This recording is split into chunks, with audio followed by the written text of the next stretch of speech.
Yes, sir.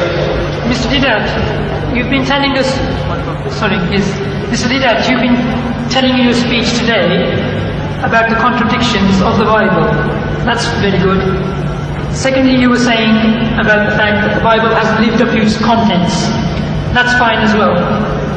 That's one side of the story, but can you scientifically show some facts from the Quran to show that the Quran is a revelation from God, revelation from God, please?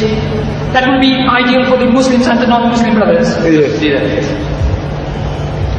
You see, there are so many things in the Quran which lends itself to scientific discoveries and proving of creation. For example, you see, if you meet one of these young men or learned people, those who say that there is no God, it's one of the answers to the previous question. Now it depends on the type of person that you are meeting, you can use the type of facts that you have at your disposal. You meet a man of learning, a doctor, a professor of astronomy, biology or whatever, and yet he says that there is no God. And when you ask him, according to his learning, the origin of this universe, how did this universe come into being? And that person will postulate, he's going to start explaining to you that you see, millions and millions of years ago, billions of years ago, this universe was one piece. And there was a Big Bang. And out of that Big Bang, that explosion, this universe came into being and things started moving in space, and they have been ever since moving at a regular pace. So that type of a person, we might ask, he said, now, where did you get this idea from? When did you learn this about the Big Bang? So no, yesterday.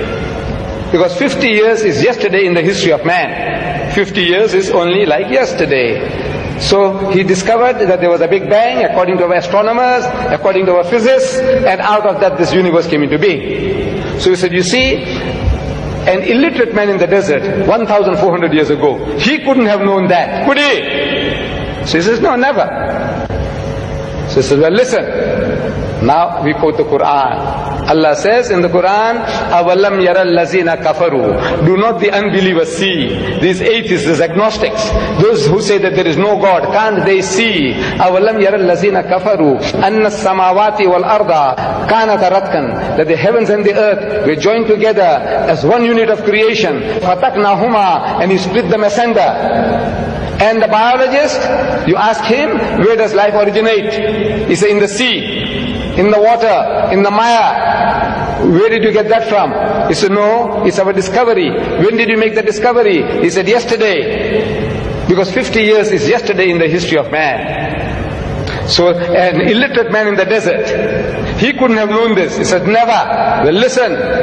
Allah tells us through Muhammad, He said, وَجَعَلْنَا مِنَ الْمَاءِ كُلَّ شَيْءٍ حَيٍّ. And He has made from water every living thing. أَفَلَا يُؤْمِنُونَ. Will you then not believe? You atheist, you agnostic, you man of science, will you not believe? He said, look, where did Muhammad get all these ideas from? Plant life, animal life, vegetable life, every life, he says, has got pairs. 1400 years ago, in the desert, this man is talking. Where did he get the idea from? He says, Subhanallazi khalaqal azwaja kullaha. Says, glory be to God, who has created mates of everything. Mimma tumbitul ardu, of that which the earth produces. Wa min anfusikum, and from among yourselves, of the animal kingdom. Wa mimma la ya'lamun, and of the things that you know not. Male, female, positive, negative. He has created mates of everything, of the things that you know and of the things that you don't know.